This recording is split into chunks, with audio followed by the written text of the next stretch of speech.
What's up guys, Lou here, back with a brand new video, and today we're going to be talking about this, the previous generation iPhone. Now in this case it's a 5S, but there were many versions before this and you might still be using one, so this video really applies to you as well, and it even applies to individuals that aren't on an iPhone at all, Android users, etc. I'm going to go through a couple of different options for selling your previous generation device to prepare for the shipment of the brand new one. And as you know, in this particular case, the iPhone 6 was recently announced in 2 separate variations, and they're set to hit the street on the 19th of September. That means that the value of your current generation device is set to plummet fairly significantly over the next week or so. So if you are interested at all in upgrading to the next gen iPhone, now is a great time to think about selling your current generation device or previous generation device. So there are a few different ways to sell your device, both online and in person. And in this video, I'll be going over 3 popular options, including my favorite. So we'll be looking at Craigslist, we'll be looking at the retailers such as AT&T, Verizon, the Apple Store, etc. And then we'll also be looking at eBay. We'll kick it off with Craigslist, which if you're unfamiliar is a site for posting classifieds about pretty much anything. I mean anything. Even your old device that you're looking to sell. There are benefits and drawbacks to Craigslist. It's very easy to create a post and most of the sales are local, but then you need to meet somebody in person who you don't know very much about, and there's no real reputation built into their account. So Craigslist isn't perfect. Also, generally speaking, most listings lead to some kind of negotiation. Usually people on Craigslist want to throw a few low balls out there to figure out if they can get your device for less than you're asking. Next up, we have the physical stores, places like Verizon, AT&T, and the Apple Store.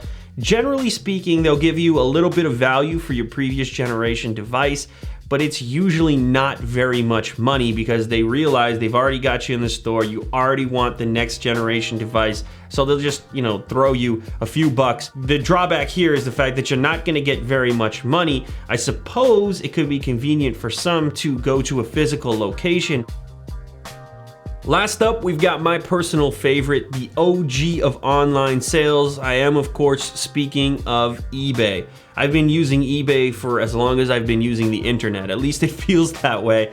I've been selling stuff there since long before I ever posted a video here on YouTube, and that just breaks down to the way that eBay works. You're gonna reach a gigantic audience, you get to set your own price, you never need to meet anybody, you just ship out the product after the sale is finished. You can use an auction, you can use a buy it now price, just really convenient. And there's a gigantic audience there, which generally means more cash for your current generation device.